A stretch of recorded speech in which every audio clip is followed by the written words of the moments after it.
కథాభిమానులకి స్వాగతం. ఈరోజు వినబోయే కథ జర్తే. రచయిత మధురాంతకం మహేంద్ర గారు. ఈ కథ 1982 జనవరి నెలలో ఆంధ్రజ్యోతి వారపత్రికలో ప్రచురితమైంది. మరి వినండి, మధురాంతకం మహేంద్ర గారి కథ జర్తే.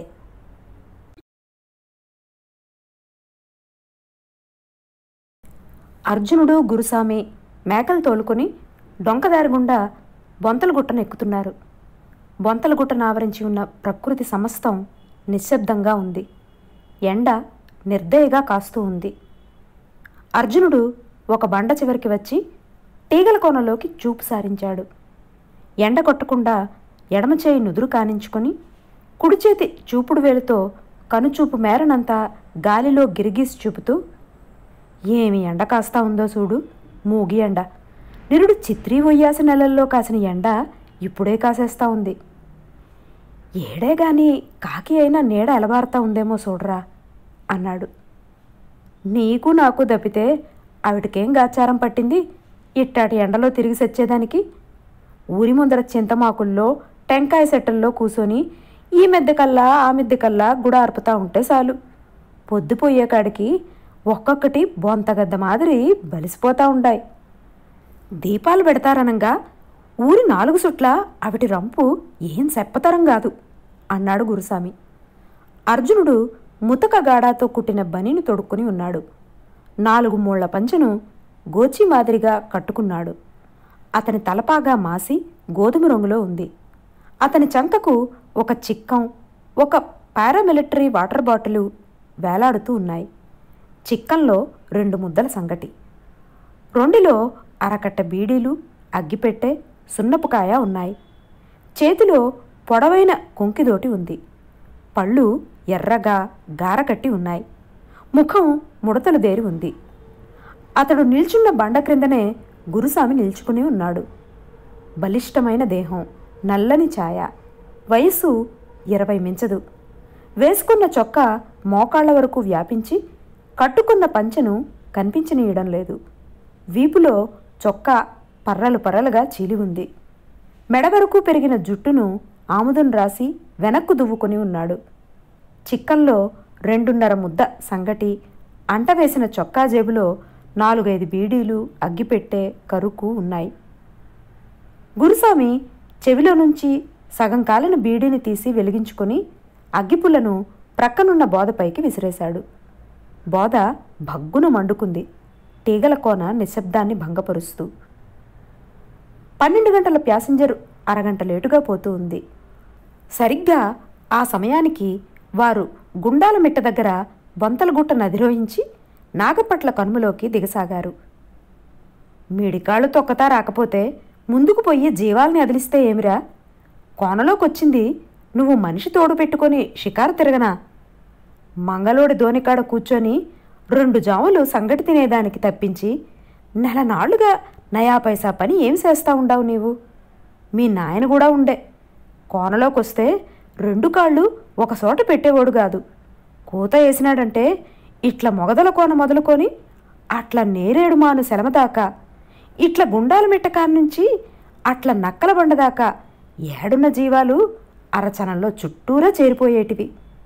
తోడేళ్ళు, పెదనక్కలు మీ నాయనకు ఉచ్చబోసుకునేటివి. మళ్ళా చెప్తా ఉండా, పెద్ద నక్కొకటి జేరుండాది. అదో ఆ నల్లమేక ముందర పోతా ఉందే ఎర్రమరక, అంత మాత్రము బాగా బలిసుండాది. దాని తోక మాత్రము నా మూరతో 1.5 మూర ఉంటుంది. ముక్కు కాన్నుంచి వెనిక్కాళ్ళ దాకా నల్లంగా బట్లు బట్లుగా ఉంటుంది. మొన్న నాగులుగాడి చుక్కల వేకను మింగేసింది. ఆవునట్ట దాన్ని అలగ్గా గొంతు కొరికేస్తుంది. భద్రం భద్రం. ఒళ్ళులో భయం పెట్టుకొని మేపుకున్నావంటే ఈ పొద్దు 1 ఉడ్డ జీవాలు రేపు 2 ఉడ్లవుతాయి. ఈ మాదిరిగా చిక్కం కల్లా పొద్దుకల్లా చూసుకుంటా ఉన్నావంటే దినానికి 1 లెక్కన ఆ బట్లదానికి పలారం పెట్టేసి నాక్కొని పోతావు. నాలుకతో నోరు చుట్టూ చుట్టి నములుతున్న వక్కాకును తుపుక్కును ఉమ్మేశాడు అర్జునుడు. ఆ ఎర్రపిల్ల అంత ఉండదంటావు. ఆవుగొడ్డు అట్టా దాన్ని గొంతు కొరికేస్తాదంటా ఉండావు. ఏం నువ్వు చెప్పేది? ఏమీ నమ్మేటిదిగా ఉండలే. అర్జునుడి వైపు అనుమానంగా చూశాడు గురుస్వామి. ఓరిని, నీ వయసంతా కలిపితే నేను ఈ నాగపట్ల కనుమలో తిరిగిన సర్వీసులో సగం ఉంటుందా? అప్పటికి నీకు నేను జల్లి చెప్తా ఉండాననుకుంటా ఉండావా? పెద్దనక్కంటే నువ్వు మీ అటక మీద తిరిగే నల్లపిల్లి అనుకోనుండావా, మదులు గోడల కింద తిరిగే ఊరకుక్క అనుకోనుండావా? పెద్దనక్కకుండే నీకు కుందేలికి లేదు, కుర్రపందికి లేదు. అది కంపసెట్లల్లో ఆవులు పోయే దారుల్లో మంచి బలమైన చెట్టు మొద్దుల్ని తోకతో వడేసి పట్టుకుని ఏం తెలియంది మాదిరిగా దాంకొని ఉంటుంది. గొడ్డు ఆ దోమను రాగానే ఎనిక్కాలు వేసేస్తుంది. ఎప్పుడైతే ఆవు ముందరకీడుస్తాదో బాగా ఎడవనిచ్చి కాలు ఇడిపిచ్చేస్తుంది. ఆ దెబ్బతో ఆవు ఇసరకబోయి పడిపోతుంది. అంతే, ఇది దాని మీద పడి గొంతు కొరికేస్తుంది. అయితే నువ్వేమీ దానికి భయపడబండ్లే. అదంటే నీకెంత భయమో దానికి నువ్వంటే అంతకంత భయము. నక్క దగ్గరగా బెదరద్దు. బెదిరితే అది మనిషి మీదనే దూకేసును. కత్తితో మారినావంటే ఆ పక్క 2 మైళ్ళు అయిపోండదు. ధైర్యం చెబుతూ నవ్వసాగాడు అర్జునుడు. గురుస్వామి కణతల మీద జారిన ఆముదాన్ని తుడుచుకుంటూ తన ఎత్తుపళ్ళన్నీ కనిపించేట్టుగా నవ్వాడు. నడుస్తూ ఉన్న గురుస్వామి ఉత్తరంగా కోనలోకి చూపు సారించి చటుక్కుని నిలిచిపోయాడు. ఏరా, కరెంటు కొట్టేసినట్టుగా మాను అయిపోయినావు? ఏమి కనపడతా ఉంది నీకు ఈ చిత్రం?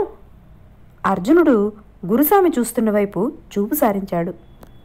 పచ్చని చెట్ల నడుమ ఒక స్త్రీ వడివడిగా నడిచిపోతూ ఉంది. ఆమె కట్టుకున్న ఎర్రచీర ఎక్కడున్నా ఆమెను ఎత్తి చూపుతోంది. ఏమి, ఆడదాన్నెప్పుడు చూడలే? దిగు దిగు, మేకలకు నాకు కూడా నోరుండుకొని పోతా ఉండాది.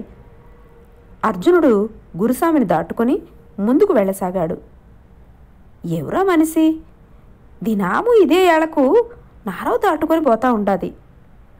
లేని అనాసక్తతను గొంతులో ధ్వనింపజేశాడు గురుస్వామి. దానిది ఎగవపల్లె. దాని మొగుడు నీ మాదిరిగా నా మాదిరిగా నీళ్లు తాగేటోడు కాదు. వానికి పొద్దు ఉడితే కల్లంగడి వానితో రగడా, పొద్దుపోతే పెళ్ళాంతో రగడా. ఈ మనిషి మాత్రం భలే మానాస్తురాలు. దినాము కట్టెలు కొట్టుకొని బండ్లో తిరుపతికేసుకుని పోతా ఉండాది. నిజమే, కట్టుమోపు బండ్లో తిరుపతికేసుకుని పోయేదంటే చిన్న పని కాదు. వాచర్ కాన్ నుంచి, ఫారెస్టర్ కాన్ నుంచి, రైలు బాట్లు గాంగీవాని కాన్ నుంచి, స్టేషన్లో పాయింట్ మ్యాను, స్టేషన్ మేస్త్రి, టీచీ, గారుడ్డు, డ్రైవరు, పోలీసోడు ఒకరు కాదు, ఎందరి దగ్గర ఒతుక్కొని పోవాలా? ఇంత చేసిపోతే అదేంతో స్కోతంట. వాడు స్టేషన్ మేస్త్రికి కూడా భయపడేటోడు కాదంట. వాడు ఏడున్న కట్లు పెరికి తిరుపతి స్టేషన్లో ఏలమేసిస్తాడంట. ఇట్లాంటి పొటుకుపడేదానికి ఎవరికి జల్లు? అరవమాలోళ్ళకి జల్లు. అట్టాడిది రైతులింట్లో పుట్టిన ఆడమనిషి నిబ్బరించుకొని వస్తా ఉందంటే అది చిన్న పని కాదు. తెల్లటి కళ్ళను మరింతగా తెరిచి మెచ్చుకోలుగా అన్నాడు గురుస్వామి. అతడు ఆమె కనుచూపు దాటిపోయేటంత వరకు అలా చూస్తూనే ఉన్నాడు. మేకలు కొండవాగును సమీపించాయి. అవి గట్టుపై వరసగా నిలబడి చల్లటి కొండవాగు నీళ్లు తాగసాగాయి. అర్జునుడు, గురుస్వామి ముఖము కాళ్ళు కడుక్కొని కానుగ చెట్ల నీడలో సేద తీరారు. సెలయేటి సవ్వడి, మేకల అరుపులు తప్పించి కోనంతా నిరామయంగా ఉంది. వారిద్దరూ అరచేతిలో తీంట్ర ఆకుల విస్తరిలో సంగటి పెట్టుకుని ఆవురావురమంటూ మింగసాగారు. ఎక్కడి నుంచో 2 కాకులు వచ్చి వారి ప్రక్కన వాలాయి. అవి కా కా అంటూ కర్ణకఠోరంగా అరవసాగాయి. అర్జునుడు పదే పదే వాటిని చేదరించుకోసాగాడు. మేకలు చెవులు తోకలు కదిలిస్తూ చెట్ల నీడల్లో నిశ్చలంగా నిలబడి ఉన్నాయి. భోజనం చేసి వారు కడుపు నిండా నీరు త్రాగి బ్రేవుమంటూ తేంచారు. అర్జునుడు వక్కాకు దంచి నోటిలో వేసుకుని నమలసాగాడు. గురుస్వామి బీడీ తాగుతూ సాలోచనగా అర్జునుడి వైపు చూశాడు. ఏమిరా గురుస్వామి, నీ మాదిరిగా కాళ్ళు సాంజేస్తే నాకు జరగద్దా? 4 కట్టెపేళ్లు చీల్చకపోయి ఊరి ముందర నిలబెడితే 4-5 వస్తుంది. రాత్రికి బత్తెం జరుగుతుంది. నేను అగ్గో ఆ పెంటలోకి పోయి 4 సిగర మొక్కలు కొట్టుకొస్తా. నువ్వు మాత్రం నా జీవాల్ని కూడా అట్టా అదిలిస్తా ఉండు. ఏమారినావో మెకం నమ్మకంగా ఏదో ఒక పిల్లను నమిలేస్తుంది. పొయ్యినాక నోరు కొట్టుకుని ఫలము లేదురా అంటూ పదే పదే జాగ్రత్త చెప్పి పొదల్లోకి దూరి పెంటలోకి మాయమయ్యాడు. గురుసామి మేకలు తోలుకుని మంగళోడి దోణి వైపు సాగబారాడు. నడుస్తూ అతడు మాటిమాటికి కలయి చూడసాగాడు. ఆకులు సరసరమని కదిలిన చోటల్లా అతడు చూపు నిలుపుతున్నాడు. మేకలు టపటప ఎండుటాకుల్ని తొక్కుతున్నప్పుడల్లా అతడు కంగారు పడిపోతున్నాడు. దాని తోకే నా మూరతో 1.5 మూరకు తక్కువ ఉండదు. ఆవుగొడ్డట్టా దాన్ని అలగ్గా ఎత్తేస్తుంది. దానికుండే నేకు కుందేలికి లేదు, కుర్రపందికి లేదు.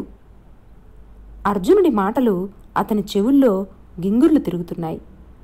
అతడు తానొక సాహసయాత్ర చేస్తున్న అనుభూతిని పొందుతున్నాడు.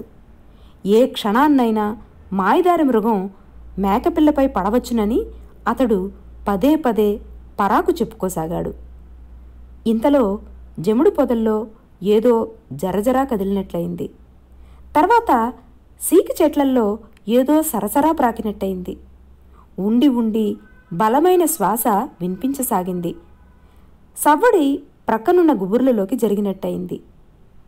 గురుసామి చేతిలోని మచ్చుకత్తిని బిగించాడు. అతని ముఖం జేవురించి ఉంది. అతడు ఊపిరి బిగించి ఉన్నాడు. శరీరం యావత్తూ బిర్ర బిగుసుకుపోగా అతడు అతి జాగ్రత్తగా నడవసాగాడు. పెద్దగా అరుస్తూ నల్లమేకొకటి గురుసామి కాళ్ళకడ్డం పడుతూ ఆవలికి పారిపోయింది. అతడు ప్రక్కనున్న దేవదారు చెట్టు మొదల్లో నిలబడి నలువైపులా పరిశీలనగా చూడసాగాడు. ఇంతలో అతనికి 2 గజాల దూరంలో ఏదో దభిల్లున పడింది. గురుసామి నిర్ఘాంతపడి చెట్టుపైకి చూశాడు. 1 గంట క్రితం నేరేడుమాను చలమ దగ్గర వాగుదాటుతూ ఉండిన ఎర్రచీర ధరించిన స్త్రీ శివంగి వలె కొమ్మ నుంచి కొమ్మకు ఎగబురాకుతూ ఉంది. ఆమె గురుసామికేసి నిశ్చలంగా చూస్తూ ఉంది. ఏదో మాట్లాడదానికన్నట్టుగా నోరు మెదిలించి నోటిలోని వక్కాకును ఉమీయడానికి ఇష్టపడని దాని మల్లే ముఖం తిప్పుకొని ప్రక్కనున్న ఎండుకొమ్మను కత్తితో కొట్టసాగింది. వేటు వేటుకు కొమ్మ పేళ్లు పేళ్లుగా లేస్తోంది. తానున్నది నిర్జనారణ్యం అన్న ఉదాసీనత వల్ల కాబోలు ఆమె తన వస్త్రధారణపై అతి తక్కువ శ్రద్ధ వహించినట్టుంది. ఆమె కట్టుకున్న చీర మొల చుట్టూ బిగిసి చిన్న కచ్చడంలా ఉంది. ఆమె నల్లగా ఎదకొచ్చిన ఎనుములా నిగనిగలాడుతూ ఉంది. ఆమె చెట్టు తమరలో కాసిన పనసపండులా కొమ్మ మీద భారంగా కూర్చుని ఉంది. ప్రవాహానికి అడ్డంగా వేసిన ఇసుక మేట అంతకంతకు ప్రిదిలిపోతున్నట్టుగా ఆమె రైక అసహాయంగా ఉంది. ఆమె అడవిలో మృగతుల్యుడై తిరుగుతున్న మానవుల్ని కటాక్షించడానికి దేవదారు కొమ్మపై వెలిసిన ఆదిశక్తిలా ఉంది. గురుసామి అచేతనుడై ఆమె కేసి చూడసాగాడు. కొమ్మ విరిగి క్రింద పడటంతో ఆమె వెనుదిరిగి క్రిందకి దిగసాగింది. గురుసామికి ఉండి ఉండి మేకలు అరుస్తున్న అరుపులు వినిపించడం లేదు. ఆమె దిగుతూనే వక్కాకు ఉమ్మేసి వగరుస్తూ చెట్టిబోధన అనుకుని జారగిలబడిపోయింది. 2 నిమిషాలు గడిచాయి. గుడి ముందు నిల్చున్న నందిలా గురుసామి శిలాసదృశంగా నిలబడే ఉన్నాడు. చివరికామె తెప్పరిల్లి నోరు తెరిచింది. ఆమె పెదవులు ఎండి అక్కడక్కడ ఎర్రగా చీలి ఉన్నాయి. దోపుబోయిన విగ్రహానికి మళ్ళే ఆమె ముక్కు చెవులు బోసిగా ఉన్నాయి. ఆమె మెడలోని బొట్టుదారం నల్లగా మాసి నామమాత్రంగా తెగిపోవడానికి సిద్ధంగా ఉంది. ఏమి ఎండ కాస్తా ఉందో చూడు, దరిద్రపు ఎండ. బీద బిక్కి కూలీ నాలి ఈ వడకు బతికి బట్టకట్టేట్టుగా లేదు.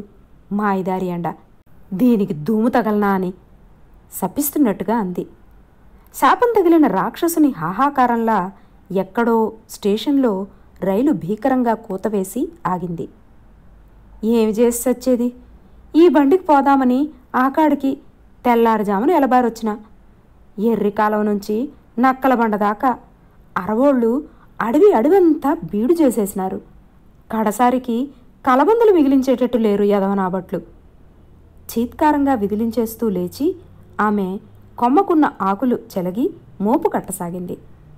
తర్వాత ఆమె గురుస్వామికేసి పరిశీలనగా చూస్తూ, అర్జున్ రెడ్డితో సదా పోతా ఉన్నవాడివి కదా నువ్వు అంటూ నవ్వి తల పంకిస్తూ, భద్రం, పెద్ద నక్క తిరగతా ఉండాది. మధ్యాహ్నం బండిపోకముందు గుండాలమిట్ట మొదట్లో దిగవపెంట్లోకి పోతా ఉనింది అంటూ లేచి స్వాగతంగా, హిట్టాడది ఇంకొక మోపన్నా కావాలా అనుకుంది. మోపును నెత్తిమీద పెట్టుకుని ఆమె పశ్చిమ దిక్కుగా అడవిలోకి నడవసాగింది. ఆమె అలా కట్టెను మోపు కట్టుకుని తన ముందు నుంచి వెళ్ళిపోవటం తన సర్వస్వాన్ని దోచుకుపోయినంతగా విలవిలలాడిపోయాడు గురుస్వామి. అడుగు తీసి అడుగు వేస్తున్నప్పుడు కదులుతున్న ఆమె కండల్ని, నడుస్తున్నప్పుడు హొయలుగా కదులుతున్న ఆమె నడుమును తమకంతో చూడసాగాడు గురుస్వామి. అతడు అలా చూస్తూ ఉండగానే ఆమె చెట్ల మధ్య మాయమైంది. అనంతరం అతడు మంత్రముగ్ధుని వలె ఆమె పోయిన దిక్కుగా నడవసాగాడు. వెనుదిరిగి చూడకుండా ఆమె నడిచి నడిచి ఒక బాగి చెట్టు దగ్గర ఆగింది. నేలమీది కందుతున్న కొమ్మను కత్తితో నరకసాగింది.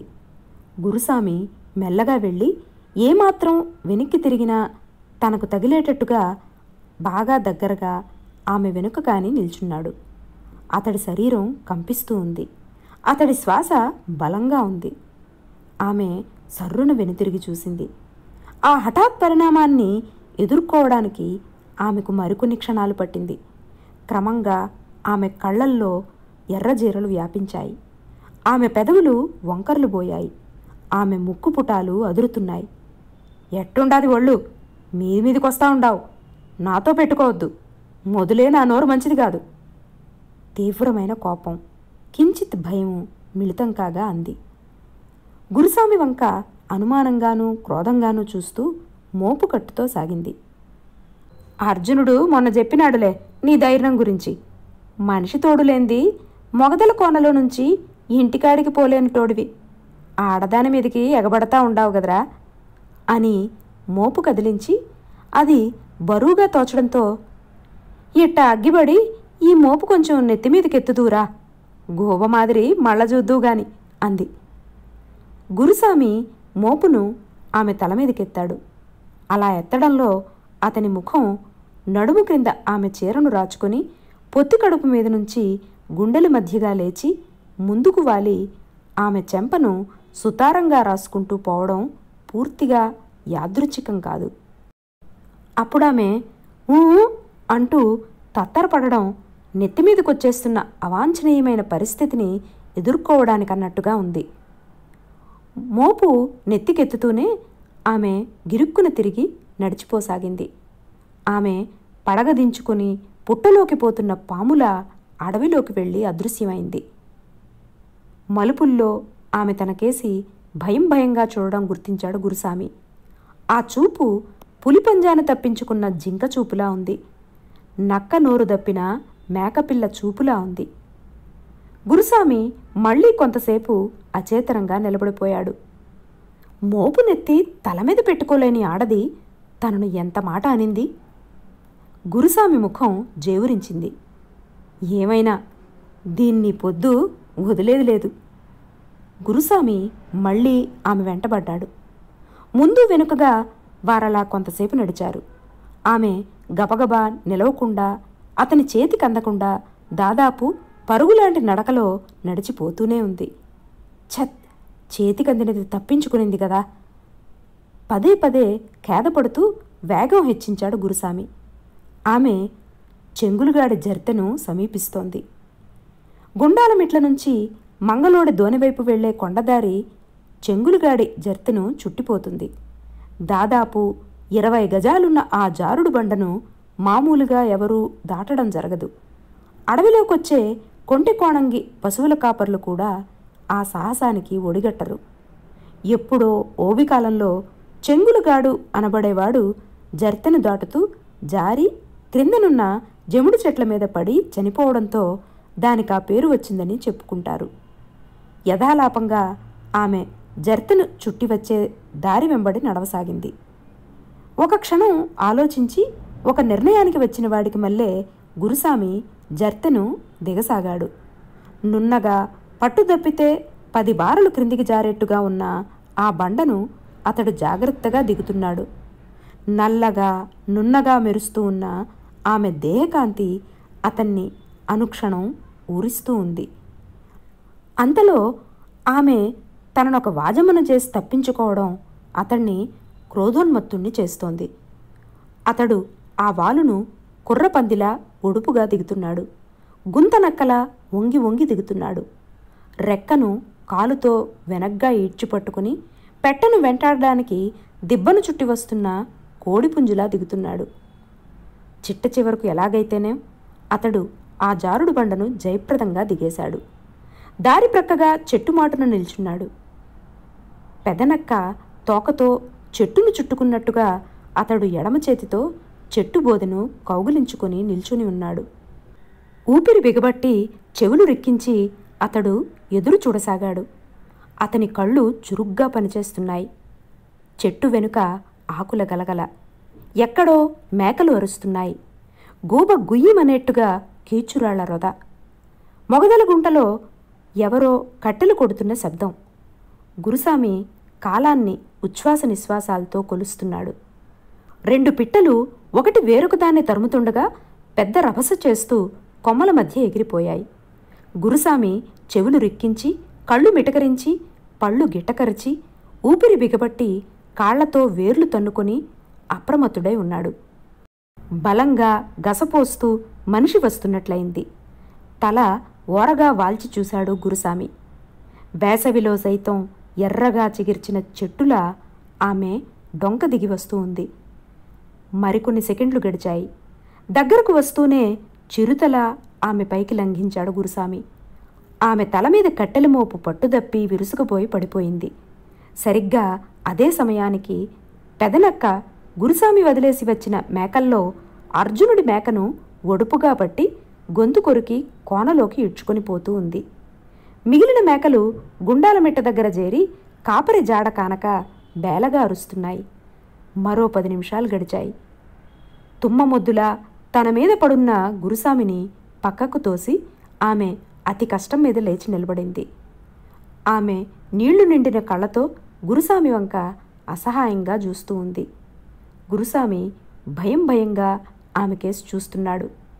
ఆమె పదే పదే నిట్టూరుస్తూ మరికొంతసేపు అలాగే కూలబడిపోయింది. తర్వాత లేచి ముడులు విడిన మోపును బిగించింది. సర్రున ముక్కు జీది కొంగుతో కళ్ళు ముక్కు తుడుచుకుంది. కొంగుతో చుట్టజేసి నెత్తిమీద పెట్టుకుంది.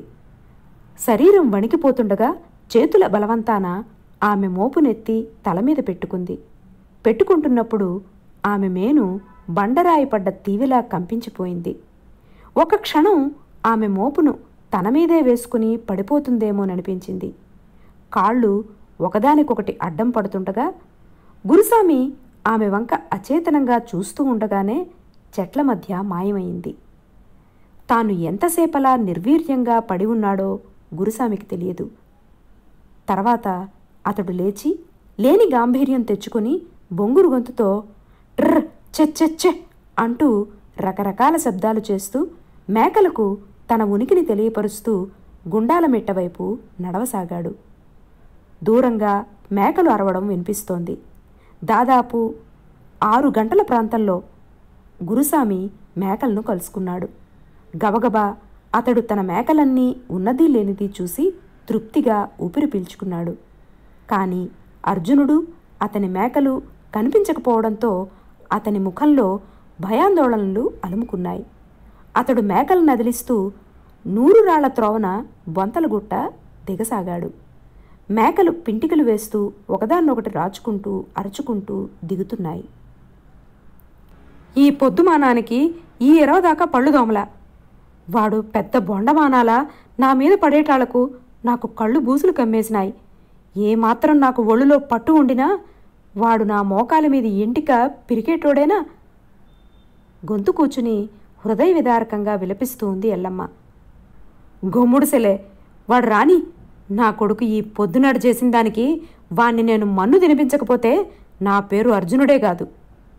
భద్రన్రా, పోయినాక నోరు కొట్టుకుని లాభం లేదురా అని నేను సిలక్కు చెప్పినట్టుగా చెప్పేసిపోతే వీడు ఈ సింగిరోడు నా మేకను నక్క నోట్లో వేసేసి నిన్ను ఆడదాన్ని పరాయి మొగోడు కట్టుకునే దాన్ని తెల్లారి నుంచి సద్ది నీళ్లు నోట్లో పోయకుండా కడుపాత్రం కోసం కానరాని కోనలోకొచ్చి కట్టెలు కొట్టుకునేదాన్ని ఈ మాదిరిగా పాపం పోసుకున్నాడు గందా. రాణి నాయాలు, వాణ్ణి ఈ పొద్దు ఏం చేస్తానో చూడు. అర్జునుడు పేట్రేగిపోతున్నాడు. వీడి మూలంగా కాకపోతే ఈ ఆళ్లకు నేను ఊర్లో ఉనుండునా? ఈ యదవనా కొడుకు మూలంగా కాకపోతే నేను ఈ పొద్దు ఈ ఫారెస్టోని చేతికి చిక్కుదునా? బంగారట్టా మేక, అధ్వానం ఇన్నూరుకు తక్కువ పోని మేక, కోస్తే 16 వీసలకు తక్కువ పడని మేక. వీని మూలంగా కాకపోతే నక్క నోట్లో వేసేద్దునా? ఈ ఫారెస్టోడు జీవానికి 8 లెక్కన 40 జీవాలకు 320 కడతావా లేదా అంటా ఉండాడు. ఏడ తెచ్చి కడుతూ తూత్తిరి. ఈ పొద్దు రానివాడు వాని సన్నాపన్నా కీళ్లు ఇరిసెయ్యకపోతే నేను పచ్చికాలవ వెంకటరెడ్డికే పుట్టినోని కాదు. అర్జునుడు కోపంతో ఊగిపోసాగాడు. బొంతలగుట్ట పాదం వద్ద ఫారెస్ట్ డిపార్ట్మెంట్ వారు నాటిన సరిహద్దు రాయి వద్ద వారిద్దరూ ముడుచుకుని కూర్చుని తమ గోడు వెళ్లబోసుకుంటున్నారు. అనతి దూరంలోనే కానుగుమాను క్రింద అర్జునుడి మేకలు ఉడ్డతోలబడి ఉన్నాయి. 2 కట్టెల మోపులు చెట్టు బోదెకు ఆనించబడి ఉన్నాయి. గార్డు మేకలు నదిలిస్తూ ప్రక్కనున్న స్క్వాడ్ మెంబర్లతో మాట్లాడుతున్నాడు. సివిల్ డ్రెస్సులోనున్న స్క్వాడ్ మెంబర్లు, వారి హెడ్డు, రేంజరు ప్రక్కనున్న చదును బండ మీద కూర్చుని కొండను ఎగజూస్తున్నారు. మరికొందరు అడవిలో పశువుల కాపర్లు తెలివి మీరుతున్న వైనాన్ని, వన సంపదను ధ్వంసం చేస్తున్న తీరును, కట్టెలవాళ్లు మోపులను టౌన్లో అమ్ముకుంటున్న వెలల్ని గురించి కర్కశంగా మాట్లాడుకుంటున్నారు. పడమట పొద్దువాలుతోంది. చీకటి మబ్బులు ఆకాశాన్ని ఆక్రమించుకోవడం మొదలుపెట్టాయి. ఇంతలో స్క్వాడులో నుంచి ఒకడు అర్జునుడి దగ్గరగా వచ్చి, అయితే ఏందియా నువ్వు చెప్పేది అని కనుబొమ్మలు ఎగరేస్తూ నిలదీయసాగాడు. అర్జునుడు లేచి చేతులు కట్టుకుని, నేనేమి చెప్పినాను దేవరా, మిమ్మల్ని ఏమి పుణ్యం, ఈ పొద్దు నా టైం బాగలే, మేసి మేసి బంగారట్టా మేక్కు నీళ్లు వదిలేసి కడుపు కాలి వచ్చినోన్ని, ఈ మంద తప్పించి ఊర్లో సెంటు భూమి లేనోన్ని, చేతిలో రూపాయి కాసు లేనోన్ని, ఇంట్లో మట్టి పెంకులు తప్పించి సత్తుబోకి లేనోన్ని, అప్పటికి నా శక్తానుసారం జీవానికి ₹1/2 లెక్కన నెలకు 15 రూపాయలు గార్డోనికి కడతా ఉండా. మీకు మేము కొత్తగా చెప్పేది ఏముండాది, చూసుకొని వేసుకోండి. అర్జునుడు పట్టకమల్లాడుతున్నాడు. తెల్లారి నుంచి నోట్లో పచ్చి మంచినీళ్లు పోయలేదు సామి, ఈ పొద్దుటికి వదిలేయి. ఎల్లమ్మ గింజుకోసాగింది. ప్రతిరోజు పోయి టౌన్లో 20గా 30గా అమ్ముకుంటారు. ఈ పొద్దు రేంజర్ ఇంట్లో శుభకార్యానికి ఒక మోపు ఇచ్చేదానికి ఏందో ఊరికే ఇచ్చినట్టు మూలగతా ఉండారు. ఆయన చూసి చూడకుండా పోబట్టి మీరు కూడా ఒక బతుగ్గా బతుకుతా ఉండారు. సరిపోయింది, మీ న్యాయం మీకే సరిపోయింది కదా. ఎకసెక్కంగా మాట్లాడుతూ విసవిసగా అతడు దూరంగా నడిచిపోయాడు. రేంజరు ప్రక్కనున్న గార్డుతో, ఏమయ్యా ఎంతసేపు అయింది నువ్వు వాచ్మెన్ను తోడిచ్చి ఇర్లవాళ్లను పంపి? వాళ్ళు ఇంకా రాలేదు, ఇంకా గోడ్స్ వస్తాయంటా ఉండావు, ఈ పొద్దే వచ్చేస్తాయంటావా, టుమారో ఆఫ్టర్నూన్ పట్టునా అంటూ గద్దించాడు. వస్తారు సార్, అదిగో ఆ బండ క్రింద మేకలు దిగుతున్నాయి చూడండి, ఇర్లోళ్ళు కూడా వచ్చేస్తారు. ఇర్లవానిది విరుగుడు లేని గురి అంటారండి. గంటకు ముందే తుపాకీ శబ్దం మీరే విన్నారు కదా, కుందేలో పందో లేకుండా వారు కొండ దిగితే అడగండి అన్నాడు గార్డు. వారలా చూస్తూ ఉండగానే మేకల అరుపులు దగ్గర పడ్డాయి. అయిగో అయి గుర్సాం మేకలే, రాని నా కొడుకు కుశాలగా వస్తా ఉండాడు, ఈడ యముడు వచ్చి కూసోనుండే సంగతి తెల్లే, రాని ఈ పొద్దు. అర్జునుడు లేచి లేచి కూర్చోసాగాడు. ఇర్లవాళ్లు వేటను పెద్ద కొమ్మకు కట్టి తెస్తున్నట్టున్నారు. వెనుకగా 2-3 కట్టెలవాళ్లు, వారి వెనుకగా వాచ్మెన్ వస్తున్నారు. కణితి కాదు, అడవి పంది, రానిండి చూద్దాం ఎంత పందెం అంటూ స్క్వాడ్ మెంబర్లు నోళ్లు ఊరించుకోసాగారు.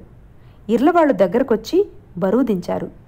గురుసామి మేకలు అర్జునుడి మేకలతో కుశల ప్రశ్నలు వేస్తున్నాయి. ఎవడు వీడు? రేంజరు కట్టెకు కట్టి తెచ్చిన మనిషి కాయం చూస్తూ ప్రశ్నించాడు. బతికే ఉండాడా అంటూ గార్డు వంగి పరిశీలనగా చూసి పెదవి విరిచాడు. ఇర్లవాడు, వీడు గురుసామని ఈ పేటలో ఉండేవాడే సామి, చెంగులుగడ జర్తెకాడ కుందేలిని కాలిసినాయి. పొదల్లోకి ఎతకతా పోతే ఈడు గోరస్తా ఉండాడు. ఈ కట్టెలోళ్ళు కూడా ఆడనే ఉన్నారు అన్నాడు. అవును సామి, ఎప్పుడు పడినాడో ఏమో, మూలగతా ఉంటే మేం పోయి చూస్తిమి. ఆ ఇరవకు వీడు మన లోకంలోనే ఉండే.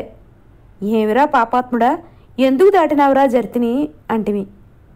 కింద ఫారెస్ట్రోల్ని చూసి భయపడి కోనలోకి దాటుకుందామనుకుంటుండ్రా అని కళ్ళ నీళ్లు ఇడిచేసినాడు. కట్టెల వాళ్ళు నీళ్లు ఉపుకుతుండగా అన్నారు. అక్కడున్న మనుషులందరూ శవం చుట్టూ చేరిపోయారు. అర్జునుడు కాయాన్ని పరిశీలనగా చూసి ముఖంలో రంగులు మారుతుండగా తల దగ్గర కూర్చుని, ఫారెస్ట్ వాళ్ళకి భయపడి జర్తె దాటి సచ్చినావు గదరా, జీవానికి పాలు మారి ఎరగపడి సచ్చినావు గదరా అంటూ విలపించసాగాడు. సత్య ప్రమాణంగా వీడు జర్తెపడి సచ్చినాడు దేవరా, నా టుపాకీ దెబ్బకు కాదు, కావాలంటే గుడ్డలు ఉడపెరికి చూడండి, దెబ్బ తగిలుంటే నన్ను కూడా కొరత వేయండి అంటూ ఇర్లవాడు రేంజరు కాళ్ళ దగ్గర కూలబడ్డాడు.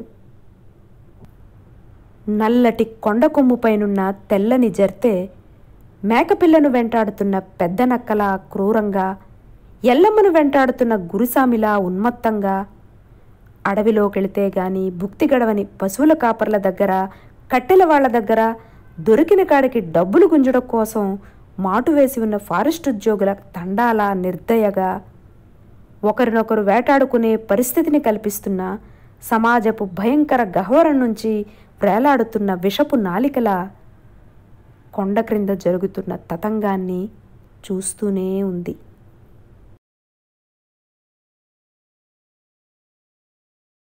ఇది జర్తె కథ.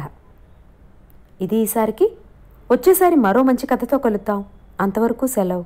నమస్కారం.